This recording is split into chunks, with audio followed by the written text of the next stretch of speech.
अब आपको दिखाते हैं 5 मिनट में 25 हरियाणा की बड़ी खबरें।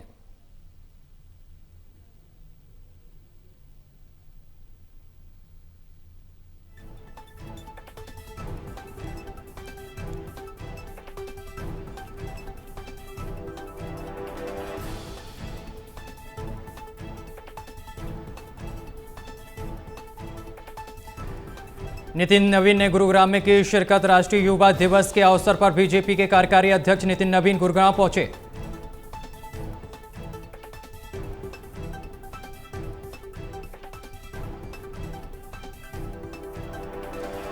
नितिन नवीन के गुरुग्राम पहली बार पहुंचने पर गुरुग्राम के बीजेपी कार्यालय। देश को आगे बढ़ना होगा।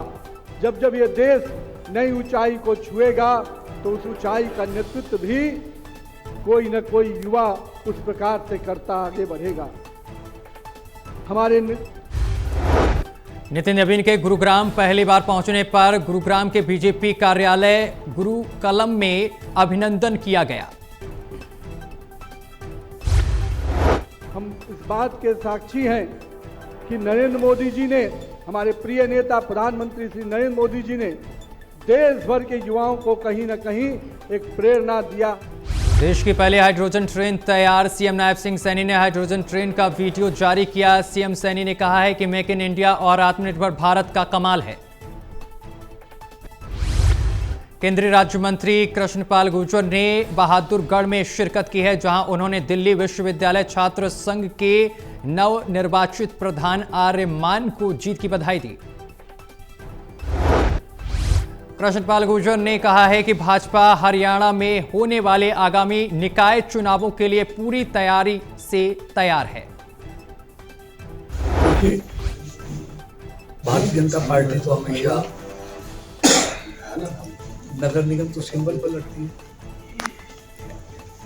और नगर परिषद नगर पालिका वहां की लोकल यूनिट जैसा फैसला करती है, सिंबल से लड़ना है नहीं लड़ना है। उस स्थानीय याचिकाकर्ता बलदेव सिंह के वकील एडवोकेट प्रदीप विर्क ने गुरु ग्रंथ साहिब के 328 स्वरूपों के गायब होने के मामले की सुनवाई पर बात की। उन्होंने कहा है कि पवित्र स्वरूप गायब हैं।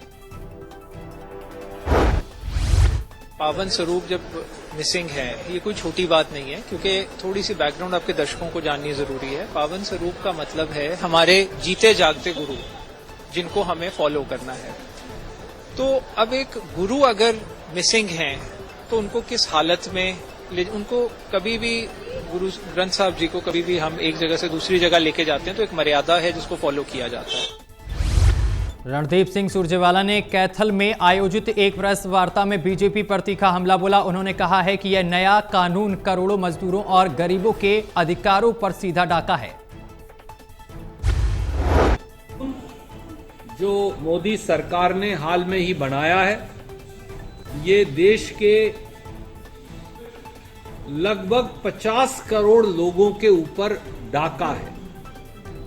12 करोड़ मजदूर हैं, 4 अगर आदमी भी परिवार में हो तो 50 करोड़ संख्या। हरियाणा में शीतलहर का प्रकोप जारी। हिसार में न्यूनतम तापमान 1.7 डिग्री सेल्सियस तक नीचे जा चुका है। मौसम के पूर्वानुमान से जुड़ी जानकारी चंद्रशेखर डागर ने दी। नीचे जब तापमान आ जाता है तो वो सीवियर कोल्ड वेव की कैटेगरी में आ जाता है। तो अगले 24 घंटे में भी उम्मीद यही है कि थोड़ा ये कम तापमान का जो है बना रहेगा और ख़ासकर दक्षिणी पश्चिमी जो हरियाणा के कुछ ज़िले हैं, भिवानी, नारनौल में दिन प्रतिदिन पारा गिरता जा रहा। तेज ठंड के साथ साथ जिले के अनेक स्थलों पर हल्की बर्फबारी भी देखने को मिली। आज बहुत तगड़ी हो रही, कल लड़की थी, आज तो बहुत तगड़ी है। ये देखो सबकी दौड़ा ही दौड़ा हो रहा है। देखो फसल पर जमी हुई है, देखो पंप पे घास घूस, ये बताओ बैंगना के पौधे, ये सारी चीजें कितनी जोर से हो रहा है। देखो कितना ठंडा, देखो हाथ में, ये देखो ये ऐसा जिम्मे पड़ा है, पाला पड़ रहा है तगड़ा नुकसान। सोनीपत में राज्य स्तरीय लोहड़ी एवं मकर संक्रांति का कार्यक्रम हर्षोल्लास के साथ मनाया गया। इस मौके पर हरियाणा के राज्यपाल ने कार्यक्रम में की शिरकत। राज्यपाल प्रोफेसर असीम कुमार घोष ने अपने संबोधन में कहा है कि भारत का 5000 वर्ष पुराना इतिहास अत्यंत गौरवशाली रहा है। Past history of 5,000 years. It has a very glorious culture. It is a very old civilization.